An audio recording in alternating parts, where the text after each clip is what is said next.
톨스토이의 이반 일리치의 죽음 2부를 시작합니다. 이와 같이 하여 이반 일리치의 생활은 결혼하고부터 17년이 흘러갔다.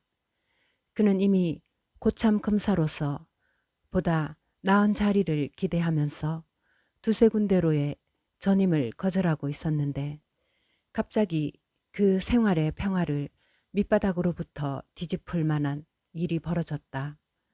이반 일리치는 전부터 대학 소재지의 재판소장 자리를 바랐었는데 어찌된 노릇인지 후배인 코페가 그를 뛰어넘고 그 자리를 차지하고 말았다. 이반 일리치는 공연히 화를 내며 아무 곳에나 트집을 잡고 동료나 친근한 상관들과 말다툼을 했다. 자연히 사람들은 그에 대해 냉담해졌어. 그 다음번 임명시에도 그는 빠지고 말았다. 그것은 1880년의 일이었다. 그 해는 이반 일리치의 생애에서 가장 고통스러운 해였다. 봉급은 생활비에 부족했고 사람들은 그를 잊어버렸으며 그에게는 자신에 대한 관계로 해서 다시 없이 크고 참혹한 부정사로 여겨지는 것이 남들에게는 사실 아무것도 아니라는 것을 깨닫게 되었다. 부친조차도 그를 돕는 것을 자기의 의무라고 여기지는 않았다. 그는 누구나가 3,500루블의 그의 지위를 가장 정상적이고 차라리 행복한 것으로 여기고 그를 아예 돌봐주지 않으려고 한다는 생각이 들었다. 단지 자신만이 남들이 대해주는 불공평을 의식하고 아내의 끊임없는 잔소리에 골치를 썩이며 수입 이상의 생활로 해서 짊어진 빚에 쪼들림을 받는 이런 처지가 결코 정상적인 것과는 거리가 멀다는 것을 알고 있었다. 그해 여름 그는 생활비를 줄이기 위해 휴가를 얻어 처남이 있는 시골집으로 아내와 함께 내려갔다. 시골에 근무 없이 지내보고 이반 일리치는 처음으로 감당할 수 없는 심심함에 질린 나머지 견딜 수 없는 우스를 느끼고 단단히 결심을 했다. 이런 상태로 생활할 수는 없으며 새로운 결단성 있는 방법을 취해야겠다고. 이반 일리치는 잠 안 오는 밤 테라스를 걸으면서 페테르부르크에 올라가서 운동해 보다가 그들이 그의 진가를 인정해 주지 않으면 그들을 벌주는 의미로 다른 관청으로 전속해 버리리라고 결심을 했다. 다음 날 아내와 처남이 한사코 말림에도 불구하고 그는 페테르부르크로 떠났다. 그는 단지 한 가지 목적, 봉급 5천 루블의 지위를 획득할 것을 목적으로 먼 길을 떠난 것이다. 그는 이제 어떤 관청이든 또는 일의 방향이나 성질 등은 개의치 않았다. 그에게 필요한 것은 다만 5천 루블의 지위뿐이었다. 행정 방면이든 은행이든 철도든 또는 마리아 황후 학원이나 세관일지라도 끓일 것이 없었다. 그저 봉급 5천 루블만이 필요했으며 자기를 중하게 쓸 줄 모르는 지금의 소속 관청으로부터 어떻게 해서든지 떠나버렸으면 했다. 이반 일리치의 이번 여행은 뜻하지 않은 놀라운 성과를 거두는 결과를 가져왔다. 클스크에서 친구인 FS 일런이 같은 1등차를 타고 있어서 그가 방금 클스크 주지사로부터 전달된 정보를 보여주었는데 그것에 의하면 며칠 안으로 성내에 변동이 있어 표돌 이바노비치의 자리에 이반 세미요노비치가 임명되리라는 것이었다. 예상했던 이 인사이동이 러시아에 미치는 영향은 도외시하고라도 이반 일리치에게는 특별한 의미를 갖는 것이었다. 즉, 그것은 신인 표돌 이바노비치와 그의 친구인 자할 이바노비치를 발탁한 점으로 이것은 이반 일리치에게 다시 없이 유리한 일이기 때문이었다. 왜냐하면 자할 이바노비치는 이반 일리체의 동료이자 친구였기 때문이다. 페테르부르크에 도착하자 이반 일리치는 자할 이바노비치를 찾아가서 자기가 전에 근무했던 사법성의 확실한 지위를 약속받았다. 일주일 후에 그는 아내에게 전보를 쳤다. 자할 미르레르의 후임으로 제1차 보고시에 배명되었음. 이반 일리치는 이번 인사이동 덕택으로 뜻하지도 않았던 동료들보다 2계급이나 승진되어 5천 루블의 봉급과 부임 수당으로 3,500 루블을 지급받게 되었다. 그는 이전의 적들과 성 전체에 대해서 품었던 적개심은 깨끗이 잊어버리고 아주 행복한 기분에 잠겼다. 이반 일리치는 오랫동안 볼 수 없었던 만족스러운 쾌활한 사람이 되어 시골로 돌아왔다. 그의 아내도 옛날처럼 맹랑해졌어 두 사람 사이엔 휴전이 맺어졌다. 이반 일리치는 페테르부르크에서 여러 사람들로부터 축하받은 일로 예전에 적이었던 사람들이 완전히 체면을 잃고 이제는 그에게 아첨하게 된 것과 모두들 자기의 지위를 부러워하며 특히 페테르부르크에서는 여러 사람들로부터는 후한 대접을 받은 것을 이야기해 주었다. 그의 아내는 이런 이야기를 들으면서 모두 의심 없이 믿는다는 표정을 하고 단 한마디도 전처럼 반박하는 말을 하지 않았다. 그저 부임해갈 새로운 고장에서의 생활에 대해서 여러 가지 계획을 세워보는 것이었다. 이반 일리치는 그와 같은 계획이 자기의 계획과 두 사람의 의견이 완전히 일치되었음과 여태까지의 서먹서먹하고 씁쓸했던 생활이 이제는 다시 가장 잘 어울리고 즐겁고 점잖은 성질의 것으로 되돌아갈 것임을 흐뭇한 기분으로 지켜보는 것이었다. 이반 일리치는 잠깐 들를 양으로 돌아왔던 것이었다. 9월 10일에는 새 임무를 맡아보아야 했으며 그 밖에도 신임지에서의 생활을 준비하고 시골로부터 이삿짐을 전부 옮기고 여러 가지 살림살이도 새로 장만해야 했기 때문이다. 줄여서 말하면 모든 것이 그의 머릿속에서 꾸겨진 대로 또 아내의 결심대로 정비되어야만 했던 것이다. 모든 것이 아주 순조롭게 진행되고 두 사람의 목적이 완전히 하나가 된 이제 더구나 함께 지내는 기간이 짧았던 탓으로 그들 부부는 결혼 초에도 없었을 만큼의 의족해 지낼 수 있었다. 이반 일리치는 가족들을 곧 데려가리라 마음먹었으나 누이 동생들과 그들의 남편들이 그의 가족들에 대하는 대우가 갑자기 융숭해져서 굳이 만류하는 바람에 하는 수 없이 혼자서 먼저 떠나기로 했다. 이반 일리치는 출발했다. 근무상의 성공과 아내와의 화합에서 빚어진 흐뭇하고 즐거운 기분은 점점 더 커지면서 한시도 그의 심정을 떠나지 않는 것이었다. 주택도 멋진 것이 나섰는데 그것이 바로 그들 부부가 전부터 가슴속에 그리던 이상과 흡사했다. 넓고 높은 고전적인 설계의 응접실과 편리하고 장엄한 느낌을 주는 서재, 아내와 딸의 방, 아들을 위한 공부방, 모든 것이 마치 그들을 위해 일부러 만들어지기나 한 것 같았다. 이반 일리치도 몸소 집 정리에 나섰다. 벽지를 선택하고 가구를 사들였다. 그것도 아주 고풍스러울 것을, 그것이 특별히 우아한 모습을 갖추도록 덮개를 장만하여 이것들을 종합 정리하여 마음속에 그렸던 이상에 가깝게 꾸며 나가는 것이었다. 이렇게 해서 집 정리가 반쯤 되자 그 성과는 그가 예상했던 것보다 훨씬 컸다. 집 정리가 완전히 끝날 무렵에는 아주 우아하고 고상하여 속되거나 상스러운 구석이란 찾아볼 수 없게 되리라고 짐작했다. 밤에 잠들면서도 그는 머지않아 완성될 넓은 응접실의 모습을 상상해 보는 것이었다.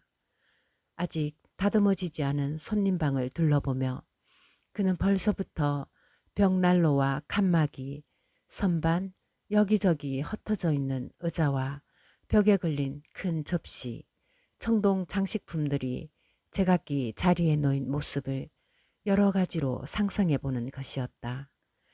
자기가 지금 하고 있는 이 일들이 얼마나 같은 취미를 지니고 있는 파샤와 리잔카를 놀라게 할 것인가를 생각해 보고는 혼자서 흐뭇한 상념을 즐겼다.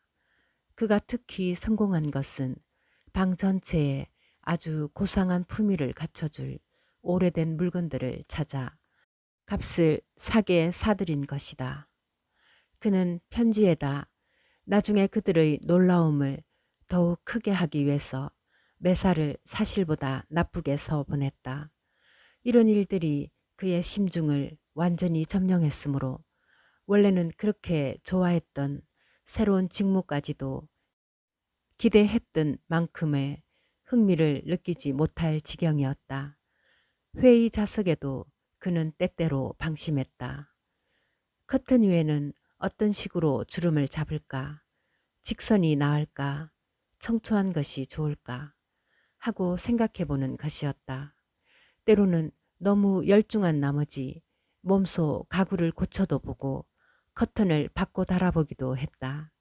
한 번은 맑기 어두운 미장이에게 일을 지시하려고 사다리에 올라갔다가 발을 헛디뎌 떨어졌으나 워낙 몸이 민첩하고 튼튼했으므로 요행이 옆구리를 모서리에 부딪힌 것으로 그쳤다. 옆구리는 약간 아팠으나 이내 나았다. 이반 일리치는 그러는 동안 쭉 즐겁고 건강하게 느끼고 있었다. 그는 가끔 편지에도 썼다.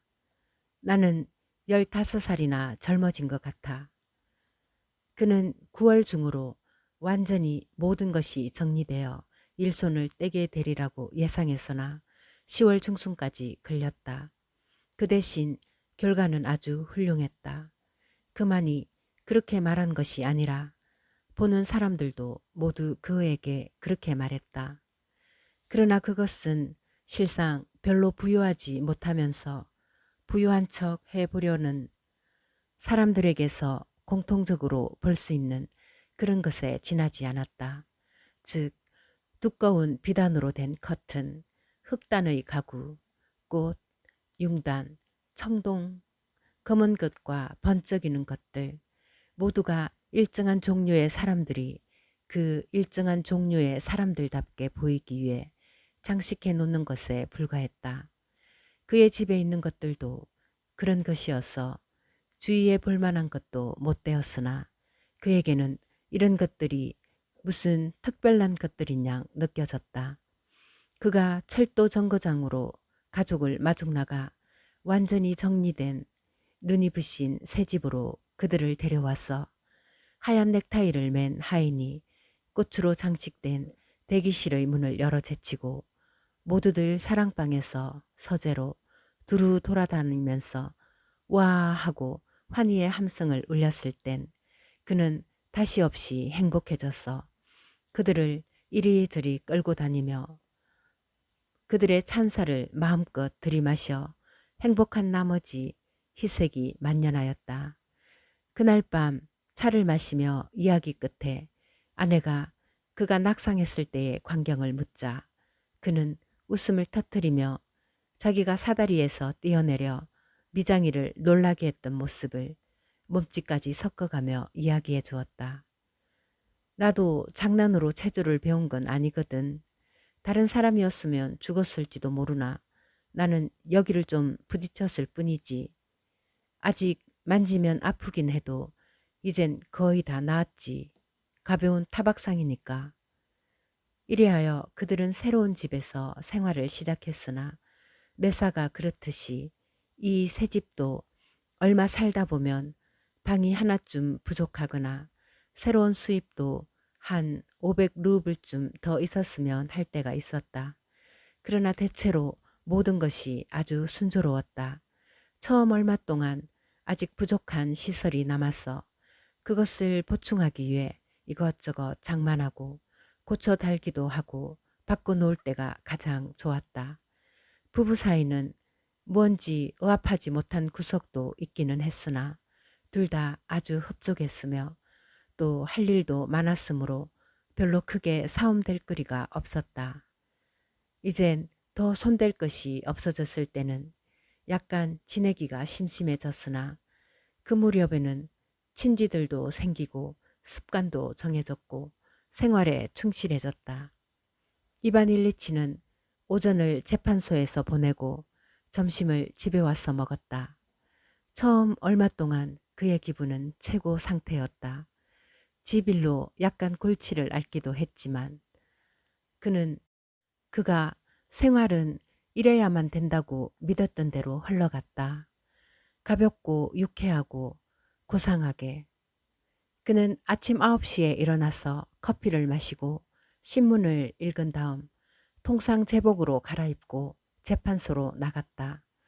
거기엔 이미 그가 달고 일해야 하는 목걸이가 마련되어 있어 그는 오자마자 그것을 목에 달아야 했다. 청원자들 사무실에서 조사, 사무실 그 자체, 공판과 공판 준비회의 등등 이러한 온갖 것들 중에서 언제나 직무의 올바른 수행을 방해하는 회색 분자를 배제하는 수완이 필요했다. 바꾸어 말하면 사람을 다룰 때 직무 이외에 어떠한 관계도 허용해서는 안 된다. 따라서 이러한 일의 동기는 오로지 직무상의 것이어야 하며 사람을 대하는 것도 직무상에 허용된 것이 아니면 안 되는 것이다. 가령 누가 무엇인가를 알아보고 왔다고 하자. 이런 경우에 직무를 떠난 자연인 이반 일리치는 그 사람과 아무런 관계를 가질 수 없으나 만약 그 사람의 관계가 관리에 대한 것이며 공문 용지에 기재될 만한 성질의 것이라면 이반 일리치는 그 관계의 범위 내에서 허용되는 모든 일을 자세히 알아봐 준다. 이에 덧붙여서 그는 인간적으로 깍듯이 예의를 지킨다. 그러나 직무상의 관계가 다 끝나면 다른 일체의 관계도 끝나는 것이다. 이와 같이 직무를 분명히 구분해서 자기의 참된 실생활과 혼동치 않도록 하는 수법을 이반 일리치는 최대한으로 이용했으며 그것은 오랜 실제 경험과 재능에 의해 이상할 정도로 다듬어진 것이었다. 그는 때로 그와 같은 수법의 명수인 양 가벼운 농담이라도 하듯이 인간적인 관계와 직무상의 그것과를 혼동해 보이는 때까지 스스로를 허락했다. 그가 이와 같이 스스로를 풀어놓는 것은 결국 자기에게는 언제든지 필요하면 또다시 직무상의 관계를 구별하고 인간적인 면을 떼어버릴 역량이 간직되어 있음을 잘 알고 있기 때문이다. 그에게 있어서 그의 직무는 비단 손쉽고 유쾌하고 어젓하게 해치울 뿐만 아니라 실로 명인의 기술로서 처리되는 것이었다. 직무를 처리하는 사이사이에 그는 담배를 피우고 차를 마시며 간단한 정치 관계나 일반적인 일이나 트럼프 놀이에 관해서 이야기를 했으며 특히 대부분은 인명 문제에 관해 이야기하고 의견을 교환했다. 그러다가 자기의 역할을 재치 있게 끝마친 명인양, 예를 들면 오케스트라의 제1 바이올린의 한 사람처럼 피로해서 집으로 돌아갔다. 집에서는 딸과 그 모친이 외출했거나 손님이 와 있거나 했다. 아들은 중학교에 다니면서 가정교사와 예습을 하거나 학교에서 배운 것을 열심히 공부하거나 한다. 말하자면 매사가 아주 흠잡을 데 없이 진행되었던 것이다. 저녁을 먹은 다음 찾아오는 손님이 없으면 이반 일리치는 이따금씩 틈틈이 좋은 책을 읽는다. 그리고 밤에는 일에 열중한다. 서류를 들여다보면서 진술을 법률과 대조해보고 조문에 들이맞춰오곤 했다. 이런 일은 지루하고 갑갑하기만 했다. 물론 빈트놀이를 할 때도 지루하긴 했으나 이것이 없을 적엔 이러고 있는 편이 아내와 같이 있거나 혼자서 우두커니 있는 것보다 나은 것이었다. 이반 일리치의 즐거운 일이라는 것은 조그마한 만찬회를 마련하고 사회적으로 훌륭한 지위에 있는 신사숙녀를 초대해서 그들과 같이 시간을 보내는 것이었다. 한 번은 그의 집에서 야외까지 열고 댄스를 한 적이 있었다. 이반 일리치는 허무태했고 순조롭게 진행되었으나 다만 톨트 사탕으로 인해 아내와 큰 싸움이 있었다. 프라스코비아 후요드로프나는 그녀대로의 속셈이 있었는데 이반 일리치는 모두 비싼 과자점에서 사들이라고 우겨대서 결국 많은 톨트가 남았을 뿐만 아니라 과자점에 치를 돈이 45루블이나 남았기 때문이다. 아내는 남편에게 똑똑지 못한 고집쟁이라고 했고 남편은 자기의 머리칼을 쥐어뜯으면서 홧김에 이혼을 생각해 하는 말을 중얼거렸다. 그러나 야외는 찬란했다. 모인 사람들이 인류급이어서 이반 일리치는 공작 부인 톨포 온노와 함께 춤을 추기도 했다. 금우상의 기쁨은 자존심의 기쁨이며 사교적 기쁨은 허영심의 기쁨이었으나 이반 일리치의 진짜 즐거움은 빈트놀이가 주는 기쁨이었다. 그는 항상 이렇게 말했었다. 가령 생활상에 반갑지 못한 일이 있은 뒤에 촛불이 타듯이 순수한 즐거움을 주는 것은 솜씨가 능란하고 조용한 친구들과 넷이 혹은 다섯이 빈트판을 버리고 현명하고 착실하게 논 다음 야식을 먹고 한 잔 기울이는 것이지.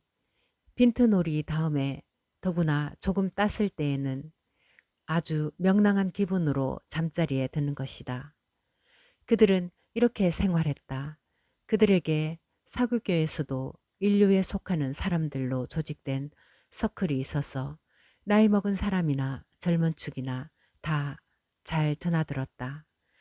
이 서클에 관해서는 남편도 아내도 모두 그와 의견을 같이 하고 있어서 확실히 약속도 안 했건만 벽에 일본 접시가 걸려있는 그들의 객실에 입에 발린 말을 하며 몰려드는 여러 귀찮은 친구와 차림새가 허술한 축들은 응대치 않기로 했다. 그러자 그런 축들은 자연히 멀어지고 가장 상류 사람들만이 드나들게 되었다. 젊은이들은 리잔카를 화제의 중심으로 삼았는데 그 중에서도 드미트리 이바노비치 페트리시체프의 아들이며 그 재산 상속자인 예심판사 페트리시체프가 제일 먼저 리잔카에 대해 얘기를 꺼냈으므로 이반 일리치는 진작부터 그것에 관해 아내와 의논하곤 했다. 트로이카로 드라이브를 시키자 또는 소인 연극을 시켜 봄이 어떨까 하며 어떤 식으로 그들의 생활은 변동 없이 그대로 흘러갔으며 만사는 아주 순조로웠다. 가족들은 모두 건강했다. 이따금 이반 일리치가 입속에서 야릇한 냄새가 난다든가 왼쪽 배가 좀 캥긴다고 말하는 적이 있었으나 아무도 그런 것을 병으로 여기진 않았다. 그러나 이상한 기분은 점점 더 뚜렷해져서 아직 아프지는 않지만 옆구리에 끊임없이 묵직하고 답답함을 느껴 기분이 침울해지는 날이 늘어갔다. 이 침울한 기분은 나날이 더해져서 급기야 고로빈가에 이룩되어 있는 품위 있고 가벼운 명랑한 생활 분위기를 잡치기 시작했다. 남편과 아내는 날이 갈수록 싸움이 잦아졌으며 오래가지 않아서 유쾌한 기분은 사라지고 체면 유지를 위한 법도만이 겨우 이어졌다. 이리하여 또다시 부부가 다투지 않고 협조할 수 있는 경우는 드문드문해졌다. 아내가 전부터 이따금씩 남편에겐 음울한 성격이 있다고 말한 것이 이렇게 되고 보니 전혀 이유 없는 것이 아님을 알려졌다. 그녀는 무엇이든지 좀 보태서 짓거리는 성품이었으므로 당신은 언제나 이런 무서운 성격이었죠. 내가 사람이 좋아서 20년이나 그 꼴을 참아왔노라고 떠벌렸다. 아닌 게 아니라 이제는 그가 먼저 시비를 걸어오는 것이 통례였다. 언제나 식사를 시작하기 전에 그가 식탁에 앉아서 수프를 먹을 때쯤에 예의 잔소리가 시작되는 것이었다. 그것도 그릇의 이가 빠졌다든가 요리가 글렀다든가 또는 아들애가 상위에서 팔을 올려놨다거나 딸의 머리가 어떻다는 둥 하며 트집을 잡는 것이었다. 그리고 그는 모든 것을 아내의 잘못으로 돌렸다. 아내도 참다 못해 처음에는 말대답도 하고 불쾌하게 쫑알대기도 했으나 그가 밥 먹기 전에 2차례 아주 어처구니 없는 광태를 보였으므로 그 후부턴 그녀도 병적인 상태임을 깨닫고 분을 가라앉히고 잠자코 부지런히 식사를 끝마치기로 했다. 그녀는 그와 같이 온순을 자기의 큰 공적으로 삼았다. 그녀는 자기 남편은 아주 무서운 성격의 소유자로 자기 생활을 불행하게 만들었다고 단정하고 자신을 불쌍히 여겼다. 또 불쌍한 생각이 들수록 더욱더 남편을 증오하게 되었다. 그녀는 그가 죽기를 바랐으나 그렇다고 그것을 실제로 원할 수는 없는 노릇이었다. 그렇게 된다면 봉급이 끊어지기 때문이다. 이런 것들이 더 한층 그녀의 심정을 상하게 했다. 그녀는 남편의 죽음조차도 자기를 불행으로부터 구해주지 못한다는 생각에서 자기 처지를 더욱 불행한 것으로 여겼다. 이런 생각에서 그녀는 늘 조바심이 나 있었으며 그런 태도를 될수록 남편에겐 내색하지 않으려고 했으나 이 감추어진 조바심이 더욱 그의 우라를 긁어놓는 것이었다. 하루는 이반 일리치가 크게 잘못했다. 감정이 가라앉은 후 그는 변명조로 요즘 자기는 공연히 화를 잘 내는데 그것은 모두 병 때문이라고 했다. 그것이 사실이라면 하고 아내는 말했다. 의사에게 보일 필요가 있으므로 그에게 이름 있는 의사의 진찰을 받으라고 성화를 했다. 그는 의사를 찾아갔다. 그러나 결과는 기대했던 바와 같이 공식적이고 형식적인 것에 불과했다. 마치 그 자신이 법정에서 취하는 태도와 똑같이 의사라는 가면을 쓴 장중하게 꾸며진 태도와 타진 청진기들도 모두 판에 박듯이 전부터 정해진 아주 나딛기조차 한 형식적인 것이었다. 분명히 필요치 않은 답을 요구하는 따위의 질문도. 당신은 그저 모든 것을 내게 맡기시오. 해롭지 않게 해드리리다. 우리는 다 잘 알고 있거든요. 어떤 사람에게나 똑같은 방법으로 다 해결해 왔으니까요. 라고 말하는 듯한 그 꾸며진 표정도 모두 한결같이 법정에 있어서의 그의 태도와 같은 성질의 것이었다. 다시 말하자면 법정에서 그가 피고인들에게 지어 보이는 것과 흡사한 표정을 그 이름 있는 의사는 그에게 지어 보였을 따름인 것이다. 의사는 말했다. 이러저러한 징후는 당신의 몸에 이러저러한 병이 있음을 나타내며 만약 그것이 여사여사한 연구에 의해서 확인되지 않을 경우엔 당신의 병은 여차여차한 것이라고 단정하지 않으면 안 되며 그럴 경우엔 운운. 이반 일리치에게는 단 한 가지 문제만이 중요했다. 그의 정세가 위태로우냐 아니냐는 것이다. 그러나 의사는 이 시의에 적합치 못한 질문을 무시해버렸다. 의사의 입장에서 볼 때 그따위 질문은 이롭지 못하고 문제시 될 것도 못 되는 것이다. 문제되는 것은 다만 유동 신장이냐 만성 카타르이냐 또는 명장염이냐 하는 확률을 고찰하는 것뿐이다. 말하자면 이반 일리치의 생명에 관한 문제가 아니라 유동 신장과 명장염에 대한 논쟁이 문제인 것이다. 이 논쟁을 의사는 이반 일리치의 눈앞에서 아주 재치 있는 솜씨로 맹장염의 승리로서 해결지어 보였는데 이와 같은 진단에 덧붙여서 혹시 뇨금사에 의해 새로운 증거가 잡힐지도 모르니까 그때는 다시 진찰하게 되리라는 발뺌을 마련하는 것을 잊지 않았다. 이런 것들은 모두 이반 일리치 자신이 피고인들을 다룰 때 빈틈없는 솜씨로 천번도 더 행해 보인 것과 같은 성질의 것이었다. 그가 늘 그렇게 하듯이 의사는 즐거운 듯이 득이 만면해서 피고 입장에선 그를 안경 너머로 내려다보면서 이와 같은 진단을 내린 것이다. 이 진단에서 이반 일리치는 아무래도 좋지 못한데 하긴 의사나 다른 사람들에겐 아무래도 상관없는 노릇이겠지만 내겐 그렇지 않지 하는 결론을 끌어냈다. 이런 결론은 그를 병적으로 놀라게 했고 따라서 그의 마음은 자기 자신이 크게 가엾은 생각과 이런 중대사에 대한 의사의 무관심한 태도를 괘씸히 여기는 것으로 가득 찼다. 그러나 그는 잠자코 일어서면서 탁자 위에 돈을 놓고 한숨을 지은 다음 말했다. 환자들이란 흔히 쓸데없는 질문을 합니다마는 일반적으로 말해서 이것이 위험한 병은 아닌가요, 혹시? 의사는 안경 너머 한눈으로 그를 냉혹하게 쏘아보았다. 마치 피고인 그대가 만약에 허용된 질문의 범위를 벗어나면 부득이 퇴정을 명령할 수밖에 없어 라고 말하듯이 필요하고 적절하리라고 생각한 것은 모두 말씀드렸는데요 하고 의사는 대답했다. 그 이상은 연구의 결과가 가르쳐 줄 것입니다. 의사는 머리를 숙였다. 이반 일리치는 느릿느릿 그곳을 나와 맥없이 설매를 타고 집으로 달리게 했다. 집으로 돌아오는 길에 그는 의사의 말을 되짚어 생각하면서 그 모호한 수로들을 보통 말로 되새겨보는 것이었다. 그래, 내 병이 심상치 않단 말인가? 무척 위험한 것인가? 아니, 그렇지 않으면 대단치 않단 말인가? 이런 의문에 대한 해답을 그 말들 속에서 찾아내려고 애써 보았다.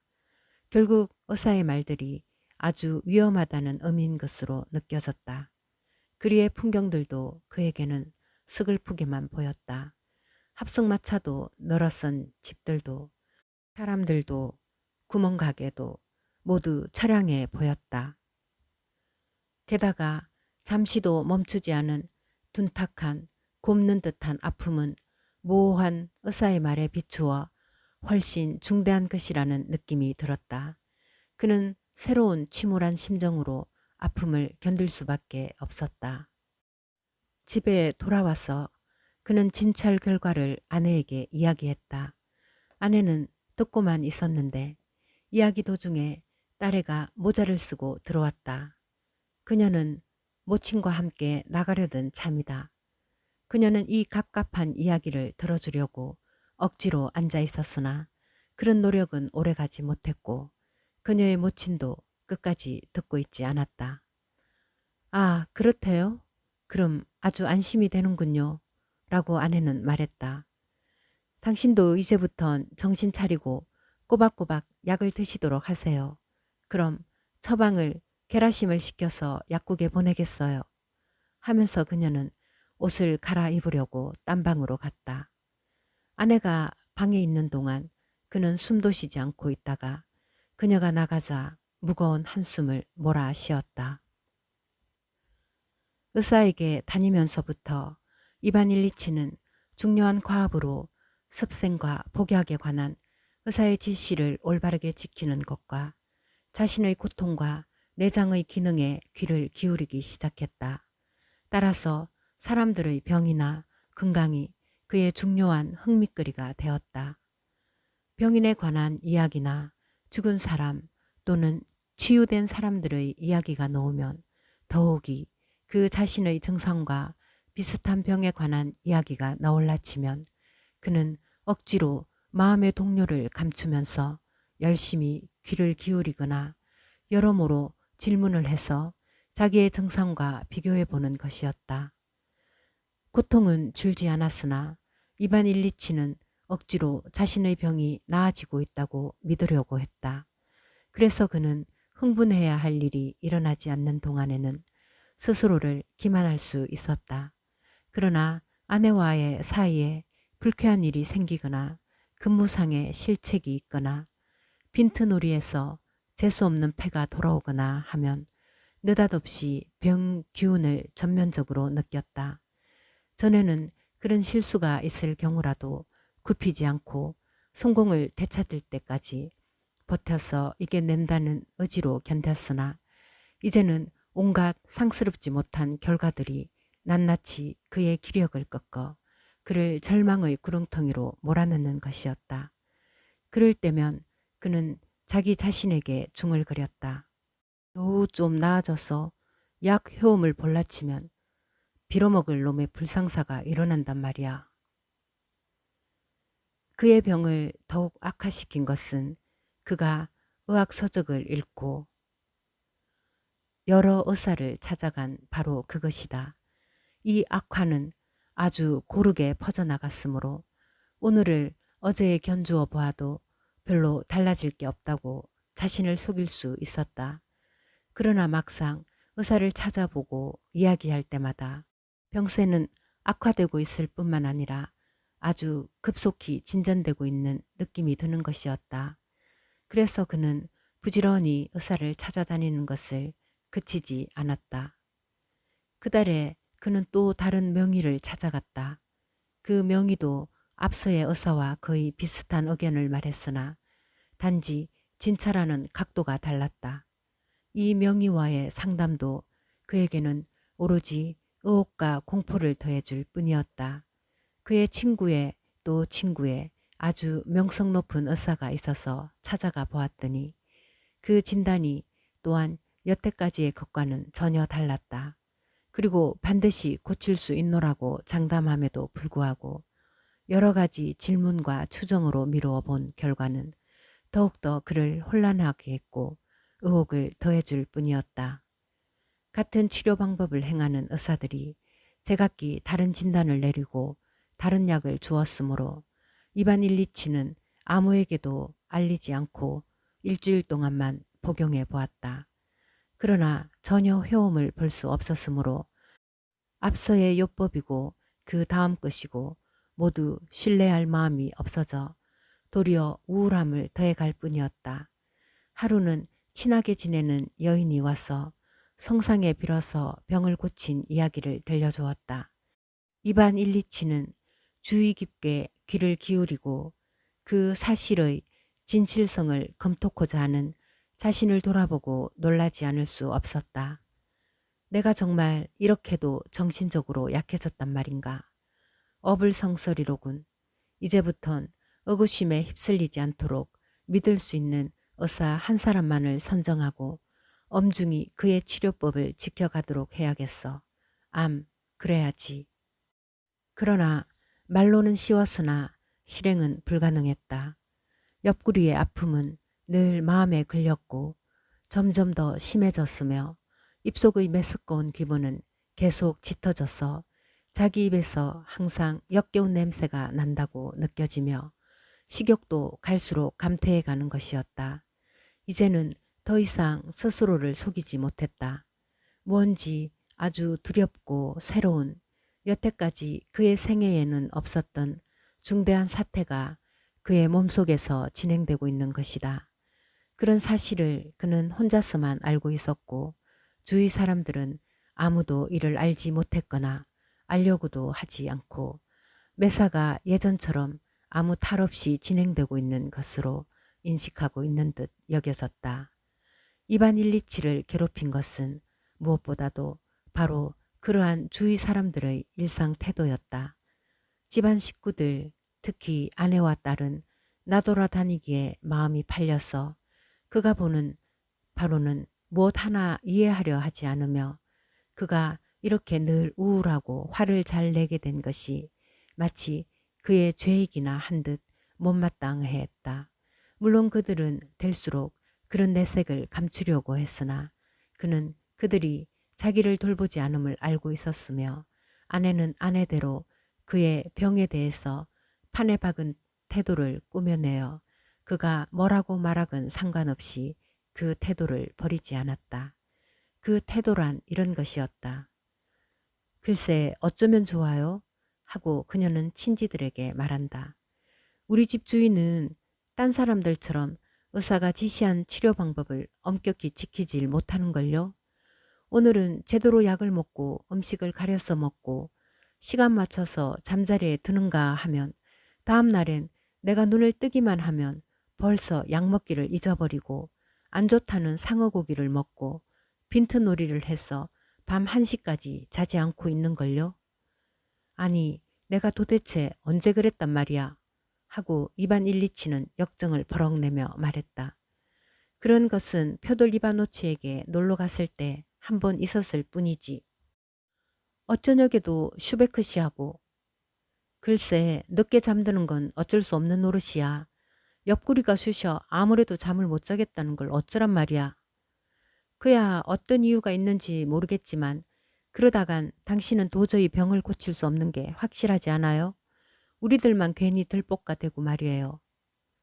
프라스코비아 후요 드로브나가 남편의 병에 대해서 남들에게 또는 그에게 보이는 태도는 마치 그 병이 이반 일리치의 잘못에서 나온 것이며 그 병이라는 것도 실상은 자기에 대한 남편의 새로운 박해거리에 지나지 않는다는 것이었다.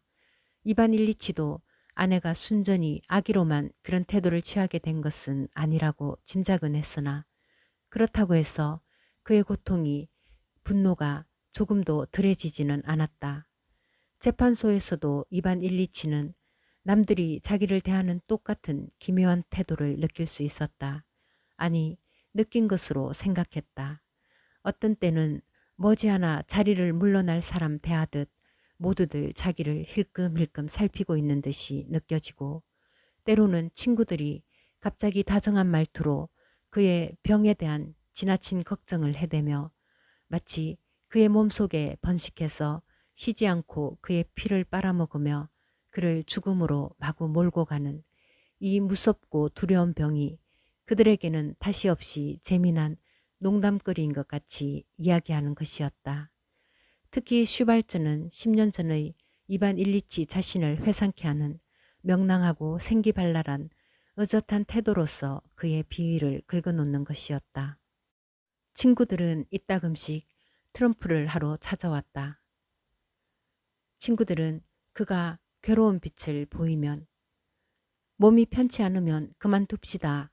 일찍 쉬도록 하시오 하고 말했다. 쉬다니 그는 조금도 필요하지 않았다. 그가 우겨대자 친구들은 3번 노름의 마지막까지 놀기로 했다. 그러나 모두 말이 없어졌고 판에는 우울한 기분이 감돌았다. 그는 판을 쉽게 만든 것이 자기이며 이제는 이 우울한 기분을 회복시킬 수 없음을 알아챘다. 친구들은 밤참을 먹고 헤어졌다. 그들이 돌아가자 이반 일리치는 자기의 병은 자신만을 해롭게 하는 게 아니라 남들의 생활에까지 여독을 끼치고 있으며 이런 해독은 줄어들기는커녕 끊임없이 자기의 전 존재 위에 퍼져가고 있다는 괴로운 의식과 함께 혼자 남아있는 것이었다. 그는 이런 의식에 겹쳐 육체상의 고통과 그에 따르는 두려움을 안고 잠자리에 들어가 고뇌로 해서 뜬 눈으로 밤을 밝히는 경우가 많았다. 이와 같은 나날이 한두 달 흘러갔다. 정오를 얼마 앞두고 그들이 사는 고장에 처남이 찾아와 그들 집에서 묵게 되었다. 그날 이반 일리치는 재판소에 나갔었고 아내는 장보러 갔었다. 집에 돌아와 서재로 들었으면서 그는 가방을 챙기고 있는 원기왕성하고 다혈질인 처남을 발견했다.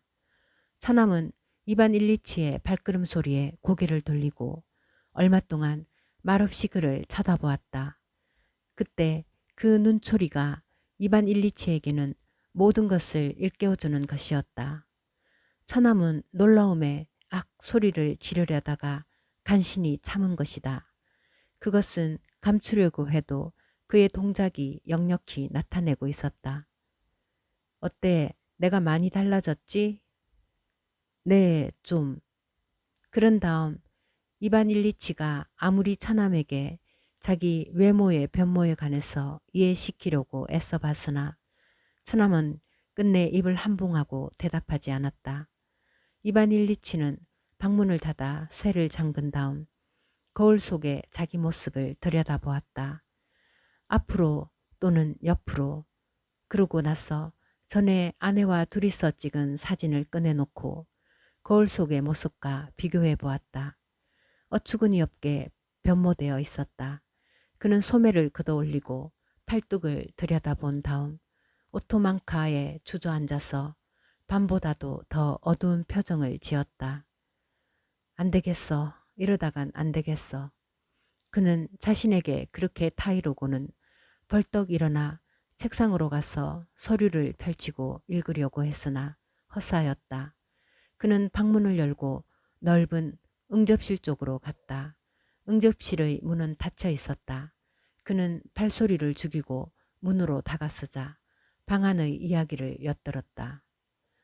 아니야, 그것은 내가 지나치게 생각한 거야. 아내가 말했다. 지나치게 생각한 게 다 뭐예요, 누님? 그래, 모르시겠단 말씀이에요? 매부는 송장이에요. 그 눈을 좀 보세요. 생기 하나 없지 않아요? 무슨 병이래요, 도대체?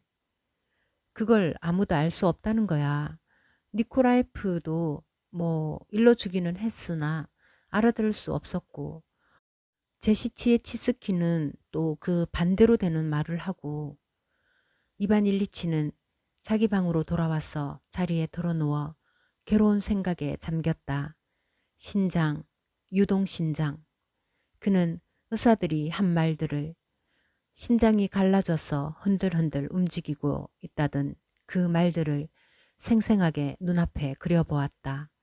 그는 그런 상상력을 긴장시켜 이 신장을 붙잡아 고정시켜 보려고 애썼다. 그렇게만 해도 좀 나은 것 같았다. 한 번만 더 표돌 이바노비치에게 부탁해봐야겠군. 그는 예의 유명한 의사와 친근히 지내는 친구이다. 그는 갑자기 초인종을 울려 마차를 준비하라고 이루고 외출 준비를 했다. 아니, 어딜 가세요, 여보? 아내는 슬픈 표정으로 전에 없이 상냥하게 물었다. 그 전에 없이 상냥한 표정이 그를 자극했다. 그는 침울하게 그녀를 바라보았다. 표돌 이바노비치를 만나야 할 일이 있어. 그는 의사를 친구로 갖고 있는 그 친구 집으로 마차를 달렸다. 그리고 그 친구와 함께 의사에게로 갔다. 의사와 오랫동안 이야기한 끝에 자신의 내부에서 일어나고 있는 것을 해부학적으로, 생리학적으로 자세히 검토한 결과 그는 모든 것을 알 수 있었다. 맹장 속에 아주 조그만한 것이 들어있었다. 그것이 원인이었다. 그건 얼마든지 고칠 수 있는 것이다. 어느 기관의 에네르기를 보강시키고 다른 기관의 활동을 약화시키면 흡수작용이 생겨서 금방이라도 나올 수 있다는 것이다. 의사에게 간 탓으로 그는 저녁상에 좀 늦게 참석했다. 저녁상을 물린 후 가족들과 명랑하게 웃으며 이야기꽃을 피우고 늦게서야 서재로 돌아왔다. 그는 서류를 들춰 읽으면서 일을 보았으나 자기에게는 꼭 해야 될 긴요한 마음에 걸리는 일이 따로 있어서 지금 보는 일이 끝나면 즉시 그 일을 시작해야 한다는 생각이 한시도 머리를 떠나지 않았다. 보던 일을 끝마쳤을 때 그 긴요한 일이라는 것이 맹장에 대해서 생각해 보는 것임을 깨달았다. 그러나 그는 그 일에 즉시 착수하지 않고 응접실로 차를 마시러 나갔다. 응접실에는 손님이 와 집안 사람들과 여럿이 이야기도 하고 피아노에 맞춰서 노래도 불렀다. 거기에 딸의 사윗감으로 생각하고 있는 예심 판사도 와 있었다. 이반 일리치는 그의 아내 말에 의하면 누구보다도 그 밤을 명랑하게 지냈다는 것이나 실상 그는 맹장에 관한 중요한 사고를 뒷전으로 돌려놓고 있다는 사실을 한시도 잊은 적이 없었다. 11시에 그는 그들과 헤어져서 자기 방으로 돌아왔다. 병든 이래 그는 서재에 딸린 작은 방에서 혼자 자고 있었다. 그리로 가서 그는 옷을 벗고 졸라의 소설책을 펼쳐보았으나 별로 읽지도 않고 사색에 잠겼다. 지금 그의 상상 속에는 그처럼 애태워 바라던 맹장의 회복이 진행되고 있는 것이다. 흡수작용이 일어나고 배설작용도 순조로워 올바른 기능을 회복한 것이다. 그렇지, 바로 그런 식으로 해야지. 그는 스스로 다짐했다. 오로지 자연의 힘에 협조하는 것만이 필요한 것이지. 약 먹을 때임을 깨닫고 일어나 약을 먹고 이번에는 반드시 드러누워 약이 제대로 들어맞아 아픔을 없애주는 모양을 숨을 죽이고 살피는 것이었다. 그렇지. 그저 규칙적으로 약을 먹고 유해한 영양을 멀리하는 것이 제일이지. 벌써 상당한 차도가 있는 것 같은 기분이 드는군. 아니, 분명히 상당히 나아졌는걸. 그는 옆구리에 손을 대보았다. 만져보는 것만으로 아픔을 느끼지 않았다. 이것 봐라. 아무렇지도 않네. 이젠 정말 훨씬 나아졌군. 그는 촛불을 끄고 모로 누웠다. 맹장은 다 나았고 흡수하고 있다. 바로 그때다. 그는 또다시 전에 느끼던 둔탁한 곱는 듯한 아픔, 끈덕지고 조용한 아주 착실한 아픔을 다시 느낀 것이다. 입속에서도 같은 느낌의 메스꺼움과 함께 머리가 흐릿하고 가슴이 답답해졌다. 그는 벌떡 일어나서 촛불을 끄려고 떨리는 손으로 더듬거리다가 촛대와 촛불을 방바닥에 떨어뜨리고 베개 위에 쓰러지고 말았다. 그래서 어떻하든가 결국은 같은 것이 아닌가. 빤히 뜬 눈으로 어둠을 보면서 자기 자신에게 중얼거렸다. 죽음. 그렇지, 죽음이다. 그런데도 저들은 아직 아무도 알지 못한다. 아니, 알려고 하지도 않으며 가엾이 여기지도 않는다. 음악을 듣고들 있군. 그는 문을 통해 아득히 들려오는 사람들의 웅성대는 목소리와 리토 루니엘이 반주곡을 듣는다. 저들에겐 어찌되든 상관없지만 저들도 언젠가는 죽게 마련이지. 바보들 같으니라고. 내가 먼저 가고 저희들은 나중에 간다는 차이일 뿐 결국은 같은 일이지. 그렇구만 저들은 즐기고 있군. 빌어먹을 것들. 독이 서려 있는 생각이 그를 질식해 했다. 답답하고 못 견디게 괴로워졌다. 이런 일이 있을 수 있단 말인가. 누구나 다 이런 무서운 공포를 느껴야 하다니. 그럴 수가 있단 말인가. 기어이 그는 일어나고 말았다. 무언지 이와 다른 것이 있겠지. 마음을 가라앉히고 처음부터 차분히 생각해 봐야지. 그는 다시 생각에 골몰했다. 그렇지. 이 병의 연호는 옆구리를 부딪힌 거였지. 그러나 그땐 아무런 변화도 없었어. 언제나 오늘이나 같은 나였지. 처음엔 조금 욱신거리기만 했다가 차차 심해져서 의사를 찾게 됐고 그때부터 기운이 쇠해지며 우울해졌지. 그래서 또 의사에게 보이고 이렇게 나는 점점 더 깊은 구렁텅이로 빠져든 것이다. 몸은 자꾸 쇠약해지고 눈에도 생기가 사라졌다. 바로 말하자면 죽음이 가까이 오고 있는 것인데 나는 창자가 어떠니 하고 공연한 생각을 하고 있다. 창자의 병을 고치려고 하지만 사실은 이것이 죽음인 것이다. 그런데 이게 정말 죽음이란 것인가? 또다시 그는 공포에 휩싸였다. 그는 숨을 헐떡이며 몸을 구부려서 승량을 찾으려는데 무언지 나무 기둥이 팔에 거지척거렸다. 그 나무 기둥이 팔을 압박하고 아프게 하므로 그는 홧김에 이를 밀어젖혀 넘어뜨렸다. 그리고 분통이 터져서 벌떡거리면서 벌렁 자빠져 지금 당장 죽음이 오기라도 하듯이 헐떡거렸다. 이때 손님들은 흩어지고 있었다. 프라스코비아 후요드로브나는 손님들을 배웅하다가 무언가 넘어지는 소리를 듣고 그의 방으로 들어왔다. 아니, 여보 왜 그래요? 뭐 아무것도 아니야. 뭘 좀 떨어뜨렸지. 그녀는 나가서 촛불을 들고 들어왔다. 그는 마치 한 심리나 달려온 사람처럼 숨 가쁘게 몰아쉬면서 뒤집혀진 눈으로 그녀를 보고 있었다. 아, 왜 그러세요, 여보? 아니야, 아무것도 좀 떨어뜨렸을 뿐이야. 무엇을 말하랴. 말 한 대자 알아듣지도 못하는 걸 하고 그는 생각하는 것이었다. 그녀는 무슨 일인지 알 수 없었다. 그래서 부지런히 초를 주어서 불을 댕기고는 급한 걸음으로 나가버렸다. 또한 객실의 여자 손님을 배웅해야 했기 때문에. 그녀가 다시 돌아왔을 때도 그는 그대로 천장을 쳐다보면서 벌렁 자빠져 있었다. 아니, 왜 이러고 계세요? 갑자기 병이 덮쳤수? 아니, 그녀는 알 수 없다는 듯이 머리를 흔들고 곁에 와 앉았다. 이거 봐요, 여보. 저 레시체지스키를 불러보는 게 어때요? 이 말은 요컨대 명의를 불러봅시다. 돈은 아까울 게 없다는 뜻이다. 그는 독을 품은 미소를 띄워 보이면서 그럴 것 없다고 했다. 그녀는 잠깐 앉아있다가 곁으로 다가와서 그의 이마에 입술을 댔다. 그는 그녀가 자기 몸에 입 맞추고 있는 동안 전 혼령의 힘을 다해서 그녀를 정오했다. 그리고 그녀를 밀어젖히지 않기 위해 온갖 힘을 다해서 스스로를 억제했다. 안녕히 주무세요. 이젠 괜찮죠? 편히 주무실 수 있을 거예요.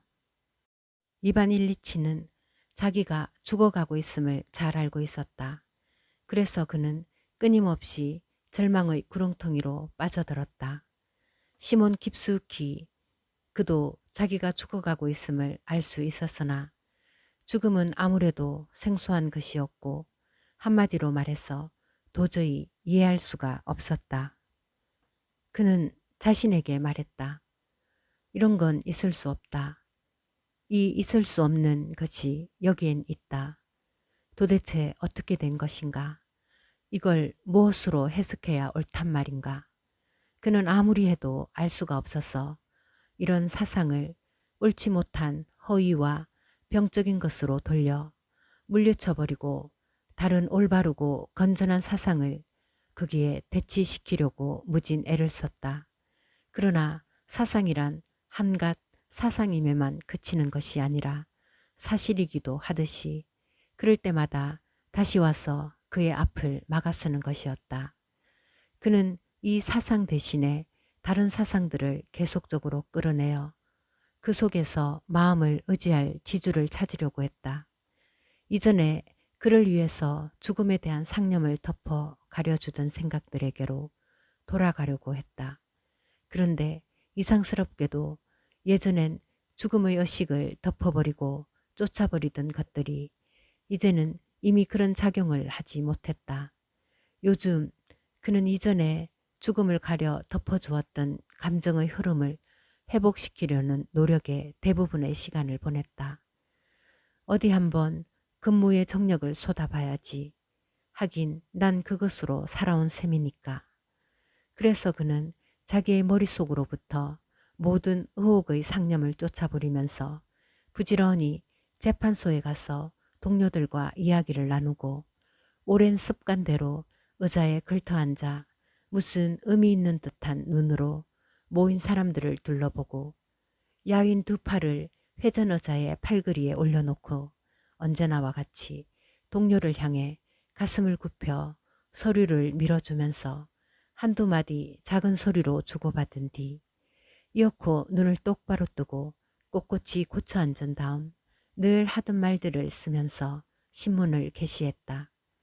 한참 그렇게 일을 보고 있을 때 갑자기 옆구리의 고통이 사건 진행과는 아랑곳 없이 예의 빨아들이는 듯한 작업을 벌였다. 그는 귀에다 신경을 집중시켜서 고통에 대한 상념을 쫓아버리려 했다. 그러나 고통은 태연하게 작업을 계속했고 드디어 그놈, 죽음의 생각, 그의 눈앞에 그 죽음의 생각이 와 가리워 그를 말끄러움이 굽어본다. 몸이 오그라들고 눈에선 빛이 사라진다. 거기서 그는 자기 자신에게 되물어 본다. 정말로 저놈만이 진실이란 말인가? 동료들과 부하들은 이반 일리치와 같이 훌륭하고 능숙한 재판관이 갑자기 더듬거리고 오심을 저지르고 하는 것을 보고 놀라기도 하고 슬퍼하기도 했다. 그는 몸을 떨면서 정신을 바로잡으려고 애쓰면서 억지로 공판이 끝날 때까지 견뎠다가 이제는 재판소 일도 전처럼 자기를 숨겨주지 못하며 그놈으로부터 자기를 해방시켜주지 못한다는 서글픈 생각을 안고 집으로 돌아가는 것이었다. 그리고 무엇보다도 좋지 못한 것은 그놈이 그를 제 쪽으로 향하도록 해놓고는 꼼짝 못하고 그 견딜 수 없는 괴로움을 맛보도록 마주보게 해놓는 일이다. 이런 상태에서 벗어나기 위해 이반 일리치는 위자, 즉 다른 칸막이를 구했다. 그러나 이런 칸막이도 처음 얼마 동안은 그를 구해줄 듯이 보였으나 이내 무너졌다. 마치 그놈은 무엇을 세워놓든 뚫고 들어오므로 아무리 해도 막을 길이 없는 것 같았다. 그런 무렵의 어느 날 그가 응접실, 바로 그가 몸소 장치한 그리고 그 때문에 사다리로부터 떨어져서 생각만 해도 지긋지긋한 병을 얻게 된 그 응접실에 들어갔다가 거기에 놓여있는 왁스칠한 탁자에 칼자국 같은 긁힌 자국이 그어져 있음을 발견했다. 그는 그 원인을 생각해 보다가 드디어 그것이 끝이 구부러진 앨범의 청동 장식임을 알아냈다. 그는 자기가 애정을 쏟아서 만들어 놓은 그 귀중한 앨범을 들춰보았다. 그리고 딸애와 그 동무들의 칠칠치 못하고 뒤끝이 깨끗이 못한 행동이 괘씸하고 못마땅했다. 왜냐하면 앨범은 군데군데 찢어졌고 사진들이 아무렇게나 붙어 있었기 때문이다. 그는 힘들여 그것을 깨끗이 정리하려고 구부러진 장식도 고쳐 놓았다. 그런 다음 문득 앨범이 놓여있는 탁자를 그대로 꽂아 놓인 다른 구석으로 옮겨놓고 싶은 생각이 떠올랐다. 그는 하인을 불렀다. 아내와 딸이 도우려고 왔다. 그녀들은 그의 계획에 반대하여 그와 말다툼을 벌여 그의 화를 돋우어 주었다. 그랬으나 그의 기분은 별로 상하지 않았다. 그는 그놈을 생각해내지 않았으며 또 그놈을 어디에서도 볼 수 없었기 때문이었다. 그런데 그가 몸소 탁자를 옮기려 하자 아내가 말리면서 말했다. 그만두세요. 딴 사람을 시키죠. 그러시다간 또 몸이 축나요. 그러자 갑자기 그놈이 칸막이 너머에서 어른거렸다. 그는 그놈을 보고 만 것이다. 그놈은 잠깐 어령거렸을 뿐이므로 이내 사라질 것으로 기대했는데 그만 어느 틈에 마음에도 없이 옆구리에 귀를 기울였다. 그게에도 역시 같은 것이 도사리고 있었다. 역시 전처럼 욱신거리는 것이었다. 이제는 그것을 안 느낄 수가 없다. 그놈은 꽃 뒤에서도 뚜렷이 그를 지켜보고 있는 것이다. 도대체 이것은 무엇 때문이란 말인가? 그렇다. 나는 바로 여기서 이 창문 위에서 마치 습격당한 사람처럼 목숨을 떨어뜨린 것이다. 그런데 그게 정말이란 말인가? 그런 무서운, 그런 어리석은 일이 있을 수 있단 말인가? 아니, 그럴 수 없지. 그럴 수 없어. 그런데 여기 있다. 그는 서재로 가서 드러누워 또다시 그놈과 단둘이 있게 되었다. 그놈과 눈을 마주보면서 그놈을 어찌할 수도 없었다. 그저 그놈을 바라보기만 하면서 몸을 떨고 있을 뿐이었다.